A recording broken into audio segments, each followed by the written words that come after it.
Hello, welcome to podcast number 18 about looking for our blind spots. But before I get started on today's podcast, I want to point out that in a couple of days, on the 25th of January, Daryl and I will be celebrating our 1-year anniversary. We're going to go to Solvang, California, which is where Daryl proposed to me. And if you haven't heard the Solvang story, then go listen to the first podcast. It's really pretty special. Anyway, I am so excited. You know, it's funny. So many people have asked me how I have made the adjustment from being single for forever to now being married. I think they were worried about me, thinking it might be a hard adjustment. And people have even pulled Daryl aside and asked, "Hey, how's it going with Becky?" Almost expecting some major announcement. Well, the truth is, for me, it has felt natural from day one. I felt like I knew Daryl long before I ever met him. So for me, it has been a reunion of sorts. I felt like Daryl just added to my life. I didn't feel like my life had changed much. Just a lot more fun, a lot more love, a lot more living. Whereas Daryl had sold his home when his wife was ill, and all his kids got married, and he moved into my house. So I think there were a lot more adjustments for him being in a home that he didn't fix up or decorate or landscape or raise kids in, and now having new neighbors. And then, of course, having been married before, he had flowed through life at the beat of a different drum. And so now we roll in our own way and navigate through life at a pace that works for us. So for him, there's probably been a lot more changes than for me. The biggest surprise for me is that I still wake up every day and think to myself, I can't believe this is my life. I cannot believe I am married, and not only married, but married to the man of my dreams. I don't know if any of you have ever been in a similar situation where you longed for something for so long, for 35 years to be exact, and you actually got it. I am not sure who can understand this feeling, and I know you are out there, but it's an unbelievable feeling every day to have received an answer to a prayer that you have prayed for so long. I have been in a state of gratitude since the day I got married, and I hope it never leaves me. Whereas Daryl has been married for 34 years, and so he is having perhaps a whole other set of emotions. All I know is that whatever he experienced and whatever I have experienced, it has come together to make the most beautiful music in the world. Whatever road we traveled to get to this place was so worth it, was so important, and was so needed for us to experience all the joy that we're having now. I wouldn't trade anything about our lives. They prepared us for this moment in time, and I couldn't be more grateful. Now, I just have to say, Daryl is a dream. He is so caring and thoughtful and has the best temperament. He has a very sensitive spirit, which means he's always kind and he's always a gentleman. He's teachable and very loving and never negative about me or anyone else. He's a hard worker, and he's always trying to improve and grow. So needless to say, he's always happy. He knows how to be happy, and I love that about him. I have never felt so loved or accepted in my life. And so now you know why I live in gratitude every single day. I have realized more than ever the beauty of this place that we call Holland. Obviously, Daryl has lived in Italy for many years, while I never went there. And perhaps it's the journey to Holland that refines us so much so that we see Holland through very humble eyes and a softer heart. I don't know. I am sure that's got to be part of it. All I know is that I have always loved Holland, but I never thought it could bring this much joy and beauty. I still can't believe I found a man who is so good and kind and loving and selfless. I feel so blessed. So that is the update of the first year. Now, I realize that there are those of you who are smack dab in the middle of struggling marriages and difficulties. And life is not blissful right now, as you may be dealing with challenging kids or other challenges to your lives. But one thing I can tell you is that you will be compensated for any losses that you are having if you will just stay the course. Daryl and I have both had a lot of losses in our lives and a lot of sadness and trials. My losses were mostly of hopes and dreams. And of course, he lost his wife and all the dreams that go with that relationship. It's easy to wonder how you can possibly be compensated for a loss, since it's exactly that, a loss. But let me tell you, because God is perfect, we can have perfect faith in Him. He will take care of you. You will be compensated if you just stay the course. And when you are compensated, it will be more beautiful and joyful than you ever imagined. For me, it's as if those losses never happened. I know that doesn't make sense, but it's true, and it can only happen with God in our lives. Okay, now on to today's podcast. In keeping with the spirit of change and how growth means change, and if we want to grow, we need to change, how do we go about changing our blind spots, those areas that we don't see? Just like when you are driving, there is this area that even with all the rear view mirrors and side mirrors and even turning our head to look out the window, there are still areas that we can't tell if there is a car there or not. That's our blind spot. If we change lanes with a car in that blind spot, it can be fatal. The good thing is that they've created a safety feature now on our vehicles that can warn us if something is in our blind spot, even if we can't physically see it. It's awesome. And I'm sure that it has saved a lot of lives and prevented many accidents at the very least. Well, personal blind spots can be just as dangerous or awkward at the least. Some blind spots are not fatal, just embarrassing. It might be accidentally leaving our zipper down, or having food in our teeth, or bad breath, or leaving our tags on our clothes. I remember going to lunch with someone once and I felt something scratching my neck. And I reached up and noticed that the cardboard in my collar was still there from when I bought it. That was a little embarrassing. I also remember a friend who had gone through a divorce and didn't date for a few years to focus on her little children. And then finally, she went out on her first date. She had a great time.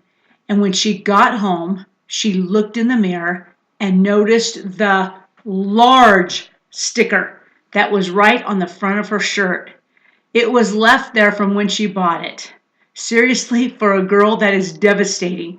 You're trying to make a good impression, and now you know that all your date could think about all night was how large you were. So there are those blind spots that are obvious but don't hurt anyone. You just wish that someone had told you about them. But what about the more serious and sometimes fatal blind spots, such as sarcasm, selfishness, negativity, judging, insensitivity, rationalizing, whining, not listening, talking over others, blaming, self-righteousness, lack of gratitude, not being entirely truthful, disobedience, or other offensive and self-defeating behaviors. Perhaps your spouse or your friends or even your kids have pointed them out, but you don't see them. And if you do, you don't see why they're such a big deal. Perhaps you were raised in a family where everyone was sarcastic, or where everyone played the role of a victim, or where everyone talked over each other, and so you don't see it. This means it's a blind spot. You don't see the damage it's doing to the relationships that you're in. You just don't see it. Or, as we all know, our greatest strengths are often our greatest weaknesses. And so we may see the strength side of it and don't see the weakness side of it. For example, someone who's an intellectual and very smart may also be a know-it-all and not teachable or easy to work with or be around. As we focus, as he might focus on his strength, he fails to see the damage he is doing, either because it's a blind spot or he justifies it because he's so consumed with his strength. Or let's say that someone is fun and entertaining and the life of the party. At the same time, he or she may be insensitive and not validating to others or listening or caring about them. Because of their strength, they are sometimes blinded to their weaknesses. We've all probably met someone who has high standards and lives a disciplined life. I love and admire people like that. But with that kind of person, we may also get a tinge of self-righteousness or a very judgmental person.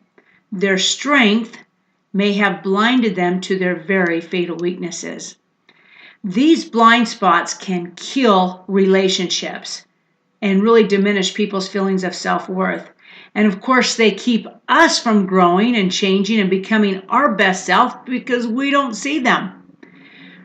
We can all probably think back to a time when we listened to someone who was explaining and probably blaming someone else as to why they lost their job or their marriage.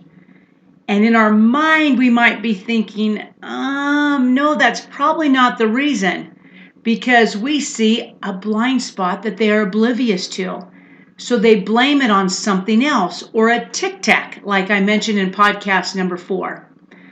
A friend of mine works with a lady that she describes as, quote, very smart, capable, and who brings a lot to the table.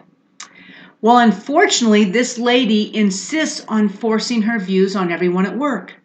Her coworkers value what she says, but not her presentation of it.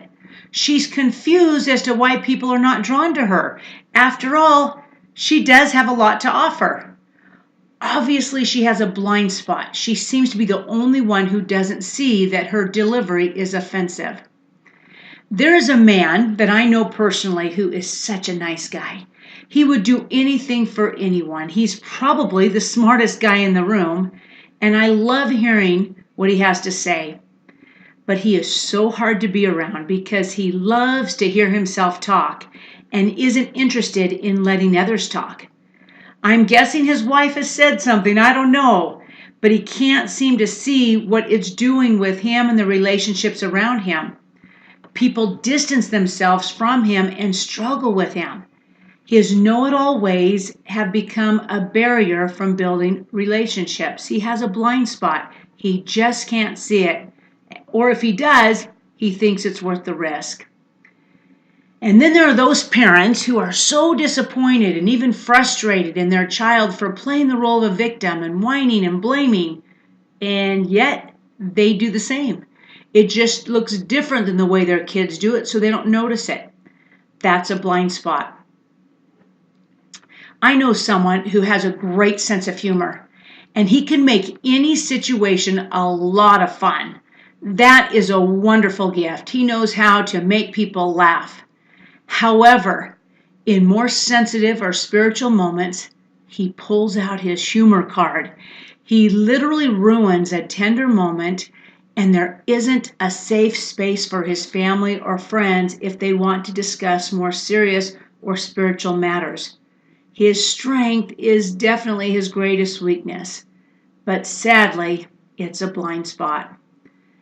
The truth is that we all have blind spots, and unless we see them, we can't change and we can't grow. Remember, we can't change that which we can't acknowledge.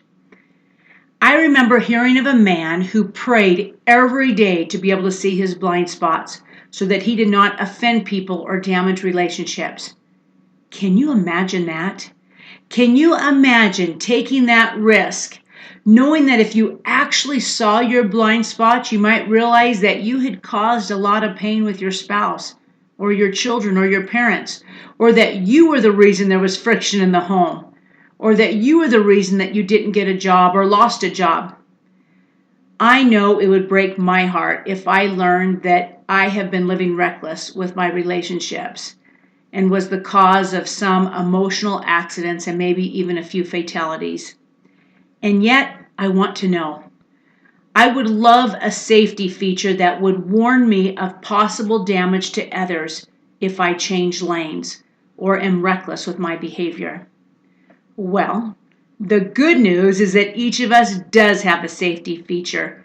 It's our conscience. It's the Spirit who will whisper to us how we can do different and be different. He can tell us of our blind spots if we just ask and are teachable and willing to listen. So, I would like to challenge you and myself to pray to know our blind spots this coming year.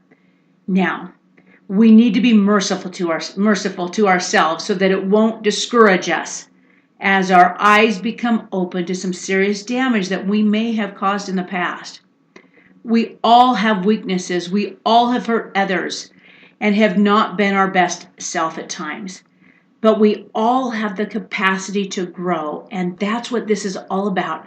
Just growing and becoming our best self. So who will take this challenge with me? Who wants to jump on board? Let's do it.